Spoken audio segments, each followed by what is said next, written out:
La ville qui n'aurait jamais dû exister.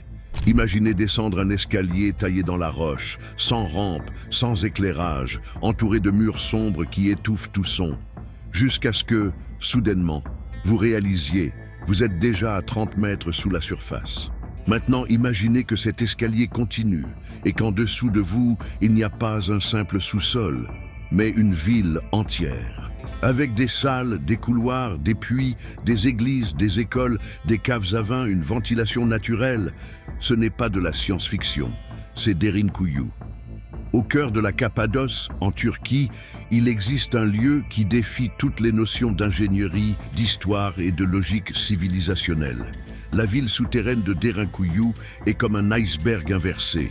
Ce que nous voyons à la surface n'est que l'entrée d'un monde caché, profond et inacceptable pour l'histoire officielle. Elle n'a pas été conçue pour cacher un petit groupe de réfugiés pendant quelques jours. Elle a été conçue pour abriter 20 000 personnes pendant des mois, avec tout ce que cela implique. Mais c'est ici que commence le véritable mystère. Qui aurait construit une telle chose? Et pourquoi? L'explication officielle évoque des persécutions religieuses durant la période byzantine. Mais accepteriez-vous que, par peur des soldats, toute une population ait creusé 8 étages dans la roche volcanique solide, sans outils électriques, sans lumière, sans plan, et qu'elle ait accompli cela avec un système d'ingénierie plus avancé que celui de nombreuses villes modernes? La ville atteint une profondeur de 55 mètres. Elle est reliée par des tunnels qui s'étendent sur des kilomètres vers d'autres villes souterraines. Elle possède des systèmes de sécurité, comme des portes de pierre d'une demi-tonne pouvant être scellées de l'intérieur. Il existe même des écoles avec des pupitres en pierre, des chapelles taillées, des moulins, des écuries et des conduits d'aération encore fonctionnels aujourd'hui. Tout cela sous terre, construit il y a des siècles, voire des millénaires, avec une précision que l'archéologie ne parvient toujours pas à expliquer. Le mystère ne réside pas seulement dans la construction, il est dans le but. Pourquoi vivre là-dessous? Pourquoi maintenir 20 000 personnes confinées dans un monde sans soleil, sans ciel, sans horizon? L'hypothèse de la guerre semble commode, mais superficielle. Et si l'ennemi n'était pas humain? Et si le danger ne venait pas de la surface, mais du ciel, ou d'un événement cyclique, prévisible et dévastateur? Il existe des indices selon lesquels Derinkuyu pourrait avoir été occupé bien avant le christianisme.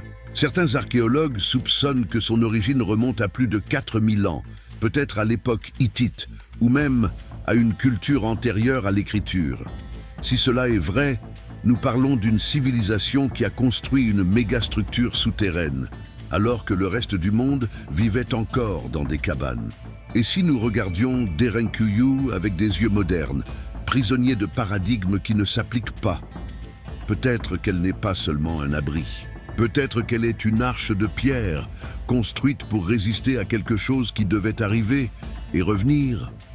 Un cataclysme, un cycle solaire, une guerre des dieux, ou quelque chose d'encore plus ancien, quelque chose que les civilisations ultérieures n'auraient fait qu'hériter sans jamais comprendre. Ce n'est pas un hasard si certaines théories suggèrent que Derinkuyu n'a pas été construite par ceux qui l'ont utilisée. Tout comme les pyramides que nous n'aborderons pas ici, ou Sacsayhuaman, ou les ruines de Pumapunku, nous sommes peut-être face à un exemple classique de technologie héritée. Une structure si avancée que les générations suivantes ne l'ont qu'adaptée. Personne n'a osé l'agrandir. Ils se sont contentés d'occuper ce qui était déjà là. Et il y a un fait dérangeant. Les tunnels de Derinkuyu continuent d'être explorés aujourd'hui encore. À chaque nouveau mètre découvert, de nouvelles chambres apparaissent, de nouvelles connexions avec d'autres villes souterraines. Personne ne sait où cela se termine, ni même si cela se termine. Et cela soulève une question troublante. Et si cette ville était encore utilisée? Pas par nous, mais par eux, ceux qui sont venus avant, ou ceux qui doivent encore venir.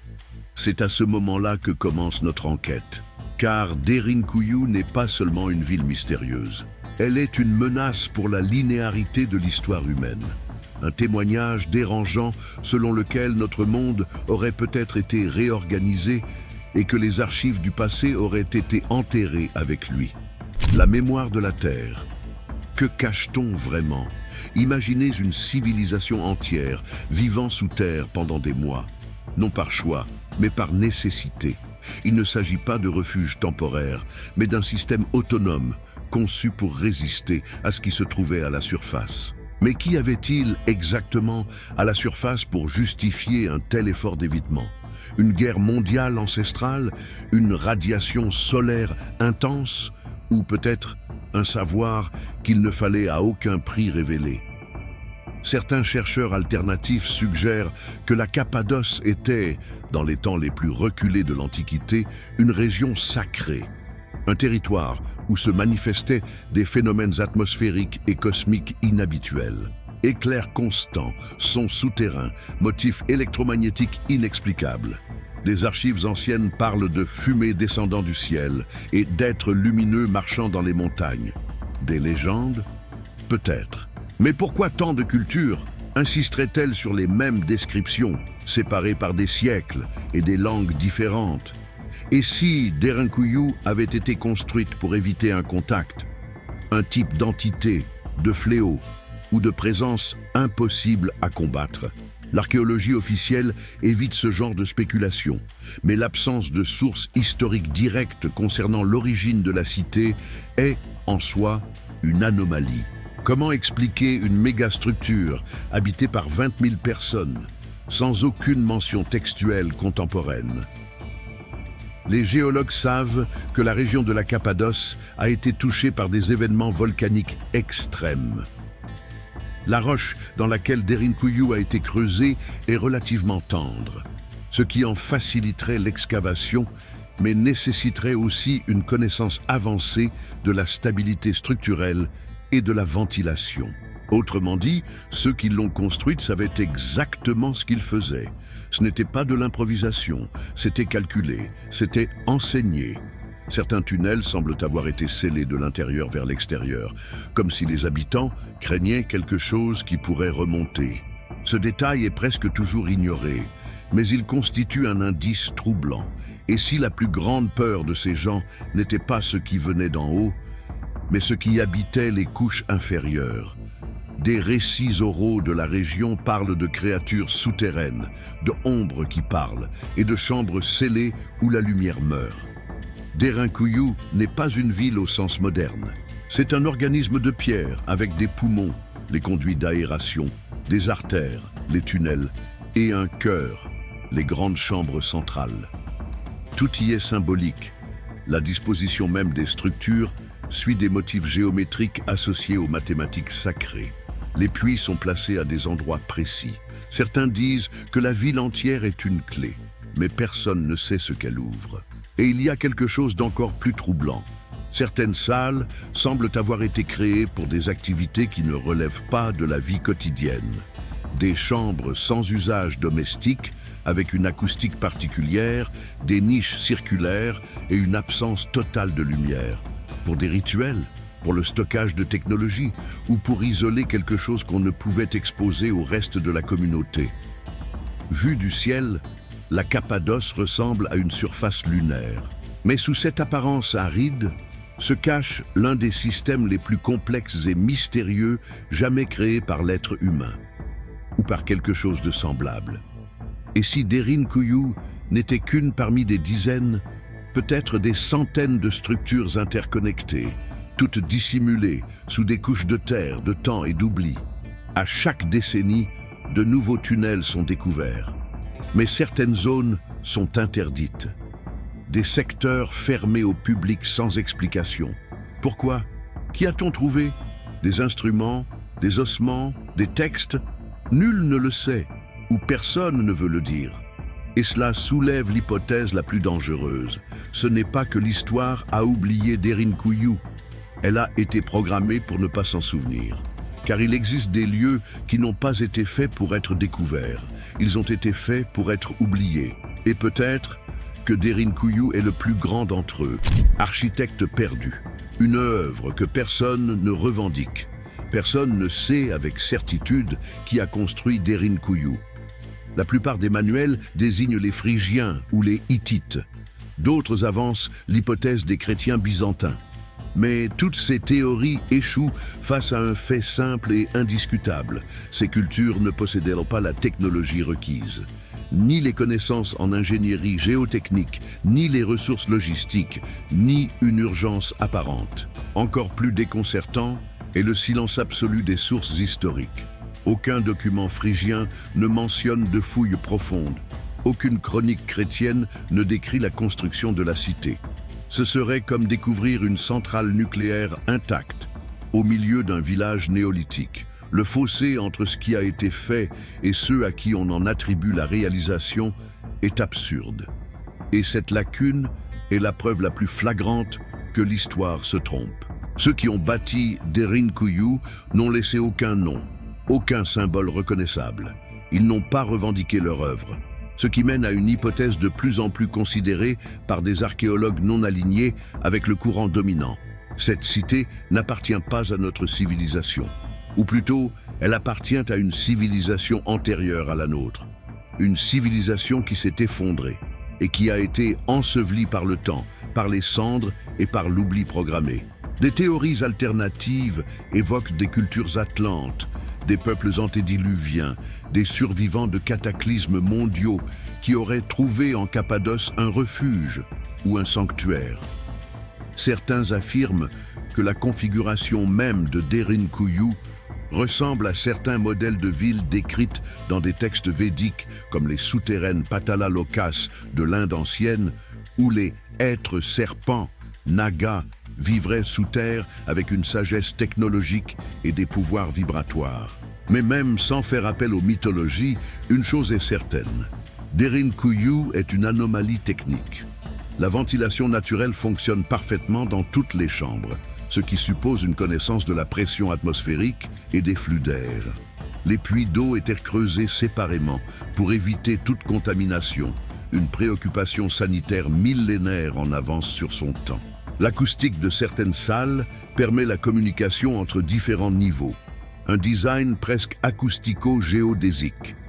Les mathématiques intégrées aux axes de la ville semblent obéir à des proportions issues de la géométrie sacrée.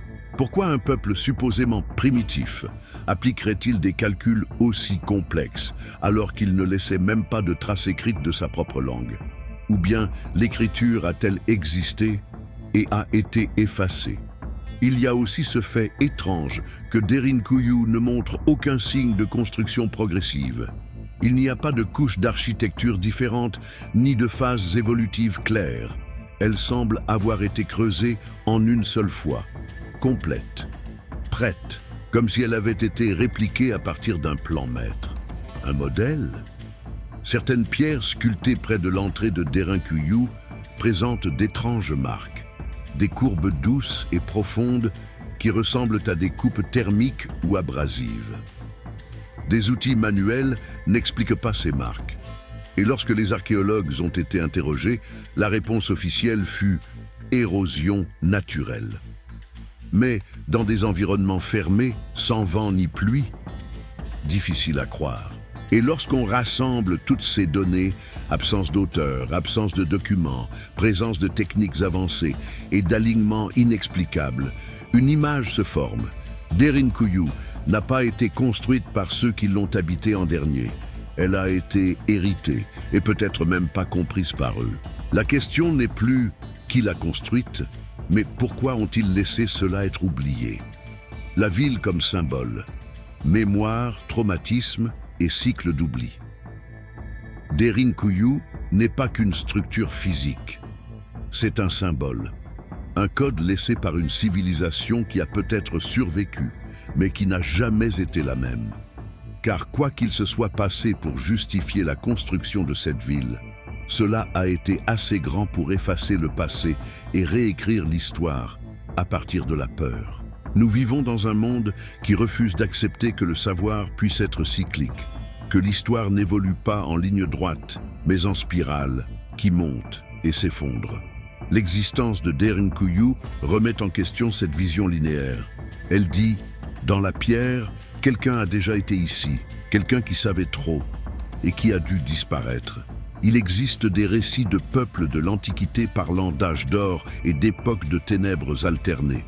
Les Grecs les appelaient des cycles cosmiques, les Hindous des yugas, les Mayas des soleils. Dans toutes ces traditions, une même histoire revient. Un savoir élevé a été perdu.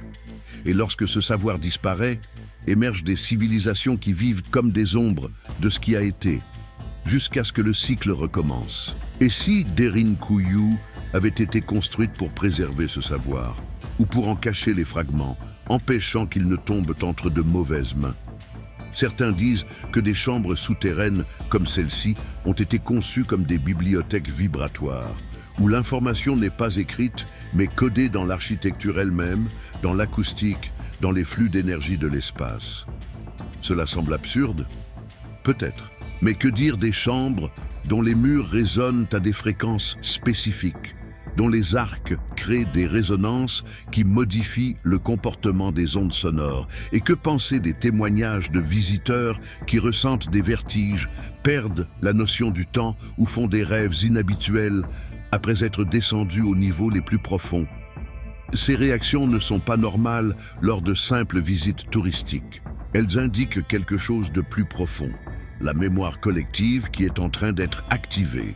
Derinkuyu, en ce sens, est un traumatisme géologique, le symptôme de quelque chose qui s'est produit il y a des millénaires et que notre espèce ne veut pas ou ne peut pas se rappeler. Si cette ville a été créée pour protéger, alors que cache-t-elle? Si elle a été créée pour emprisonner, que garde-t-elle enfermée? Et si elle a été créée pour préserver, qu'était-on censé préserver exactement? Nous sommes face à une capsule temporelle, mais aussi à un avertissement.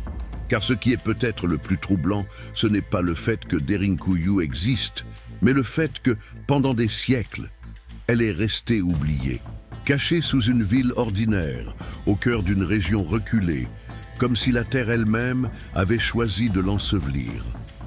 Et lorsqu'elle fut redécouverte, en 1963, ce ne fut ni par des archéologues, ni par des chercheurs, mais par un homme qui voulait rénover sa maison et frappa accidentellement un mur creux. Un hasard, une erreur, ou peut-être un appel.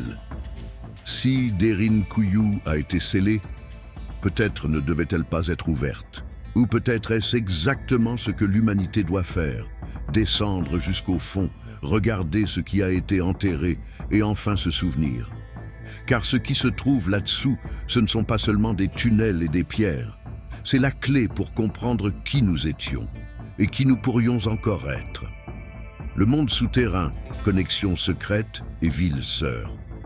Derinkuyu est la plus grande ville souterraine découverte en Cappadoce, mais elle n'est pas la seule. On estime qu'il existe plus de 200 structures similaires disséminées dans la région, dont beaucoup sont encore inaccessibles. Certaines sont reliées par des tunnels longs de plusieurs kilomètres, comme si elles faisaient partie d'un seul organisme enfoui. Nous sommes face à un réseau urbain souterrain d'échelle continentale, et personne n'en parle. L'une des connexions les plus intrigantes est celle entre Derinkuyu et la ville de Kaimakli, située à environ 10 km. Les tunnels qui les relient sont étroits, mais parfaitement creusés, avec des portes en pierre et des systèmes de ventilation. Pourquoi deux villes souterraines séparées auraient-elles été connectées? À moins qu'elles ne fassent partie d'un plan coordonné, préexistant, interconnecté comme une ruche. Et si ce réseau s'étendait bien au-delà de la Cappadoce? Il existe des indices de tunnels souterrains en Iran, en Égypte, en Amérique du Sud et même en Antarctique. Des régions aux traditions totalement différentes, mais qui partagent un même schéma. Des passages secrets sous terre, des chambres cachées, des structures impossibles à dater. Coïncidence? Ou sommes-nous face à l'héritage commun d'une ancienne civilisation planétaire, effacée de l'histoire? Certains textes anciens, comme le livre des morts égyptiens ou les manuscrits apocryphes de la mer Morte, mentionnent des royaumes de pierre sous la terre, où les initiés se réfugiaient durant les jours de colère et où des secrets étaient cachés pour un temps futur. Le mythe même d'Agartha, un royaume souterrain caché, apparaît dans des cultures aussi éloignées que le Tibet et la Scandinavie. Tout cela ne serait-il que de la mythologie, ou bien l'écho déformé d'une réalité oubliée? La science moderne explore rarement ces connexions, et lorsqu'elle le fait, elle se limite à la géologie ou à l'architecture. Mais si le véritable secret ne résidait pas dans la pierre, mais dans le but commun de ces villes souterraines? Un but qui ne se limiterait pas à l'abri, à la guerre ou à la survie, mais peut-être à quelque chose de rituel, énergétique ou même astronomique.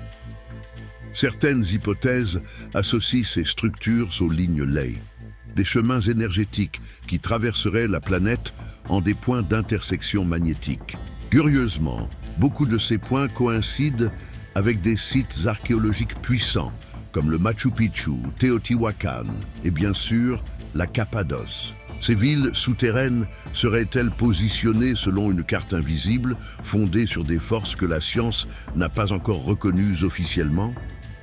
Le motif se répète, structures souterraines construites avec un savoir inexpliqué, ignoré par les archives officielles, et toujours accompagnées de légendes sur des portails, une sagesse ancestrale et des gardiens du sous-sol. À Derinkuyu, les anciens habitants parlaient de portes qui ne doivent pas être ouvertes et de marches qui ne mènent nulle part, sauf à l'intérieur de soi-même. Ce genre de récit transforme Derinkuyu en quelque chose de plus que de la pierre. Elle devient une interface entre les mondes, entre passé et présent, entre surface et abîme, entre ce que nous savons et ce que nous n'osons pas nous rappeler. Et s'il en existe d'autres comme elle, qu'est-ce que cela révèle de notre civilisation? Peut-être que ce que nous appelons histoire n'est que la partie visible de l'iceberg, et que tout ce qui compte réellement, la connaissance, les secrets, les déclencheurs de l'évolution, est caché là-dessous, en attente que quelqu'un en un temps comme le nôtre ait le courage de descendre.